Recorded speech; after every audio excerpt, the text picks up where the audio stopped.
What's up, everyone? Ross here from Warrior Trading. So in this episode, I'm going to share with you the story of Mr. Read, the janitor from Vermont who amassed an $8 million estate by the time he passed away at the age of 92. He was investing in the market, long-term, dividend-paying stocks.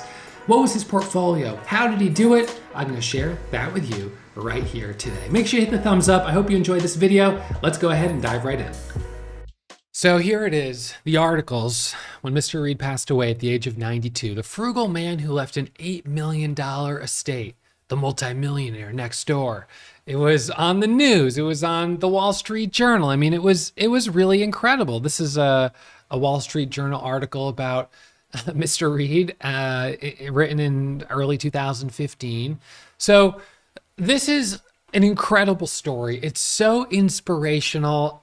Obviously, his results are not typical, and neither are mine, but there's got to be some lessons that we can learn from this story.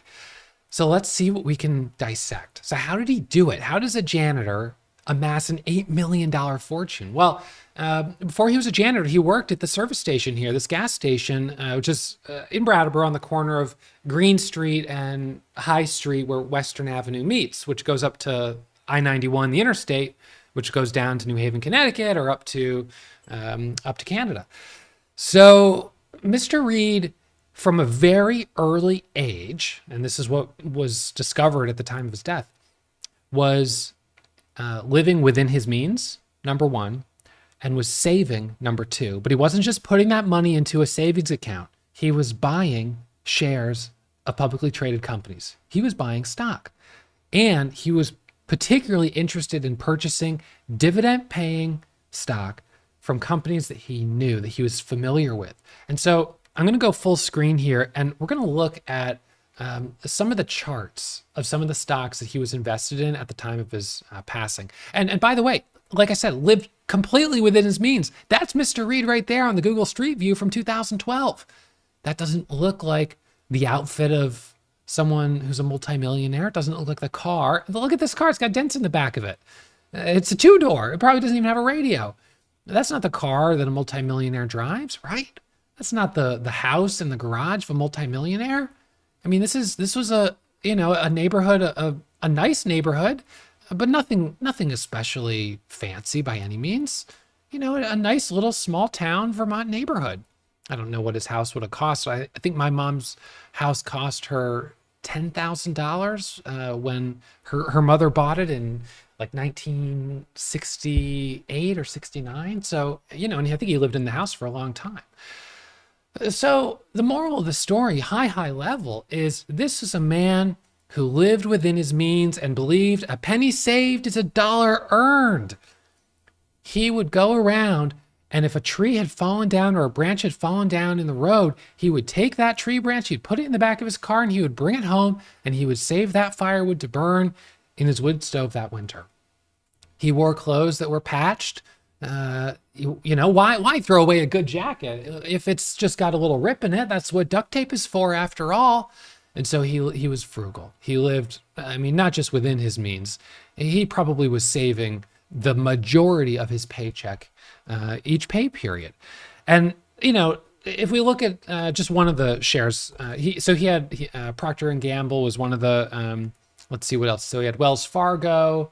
So we'll look at Wells Fargo, WFC. So Wells Fargo, this one at 2014 was right here, about $42. It's about $50 right now. Wells Fargo's had some ups and downs over the years, but who knows how long he had been holding it for.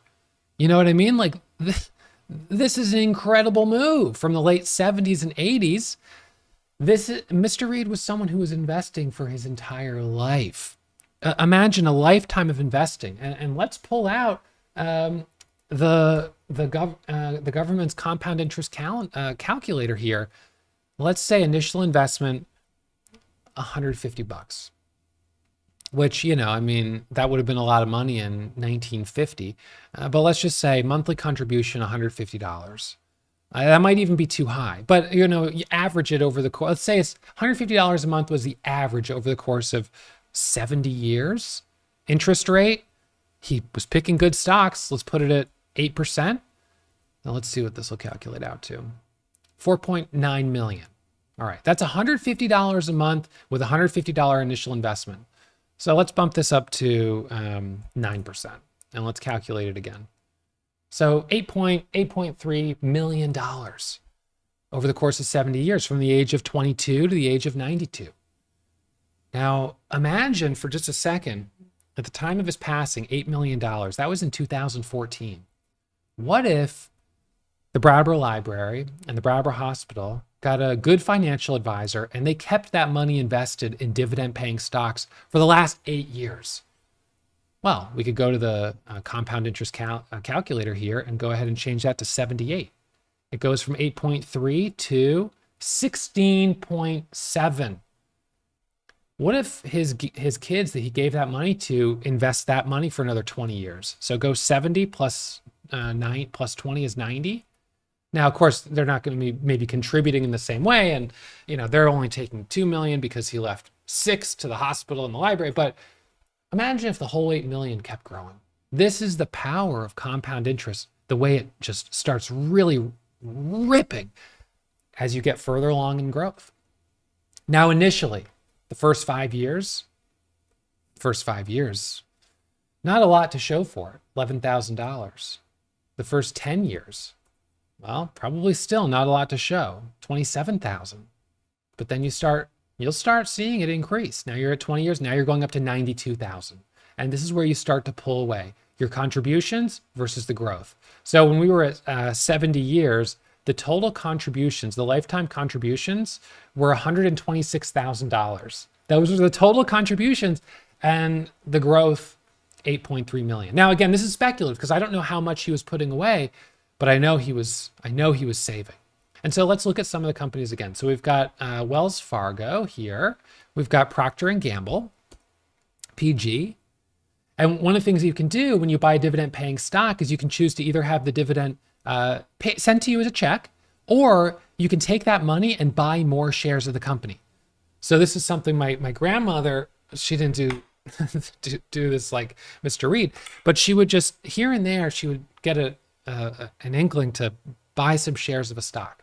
She'd buy like 10 shares of American Electric Power or whatever.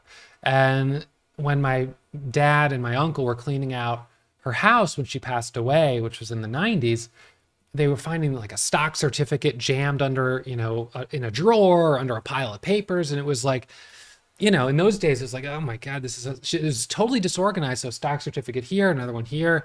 Unfortunately, none for like Berkshire Hathaway, but for American Electric Power, she had this. And I think she had, I don't remember how many shares she had, but this was in 93. I think that she passed away. It was at $33. It's gone up 300%. Now, yeah, it's taken a long time to get there. It's a utility, but it pays a dividend.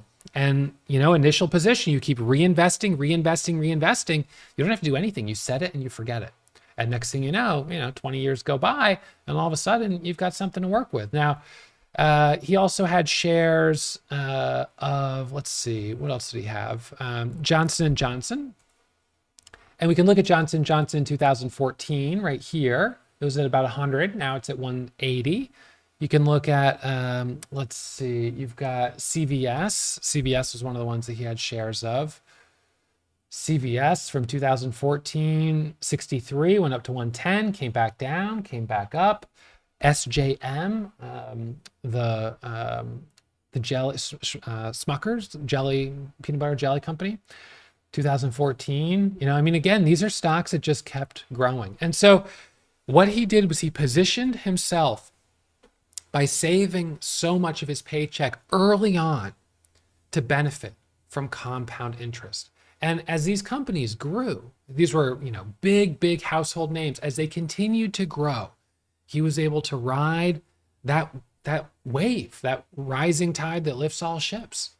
And if his money had continued to be invested, and maybe some of it has, who knows what it could be at today. So it's really, at JP Morgan, that was another one that he had shares of. It's such an incredible story. And I think that for anyone, it's a reminder of the importance of starting soon. Now, maybe you say, well, geez, I'm already 40, 50 years old. I don't have 70 years. Maybe you don't, but maybe this is a gift that you can give to someone in the future.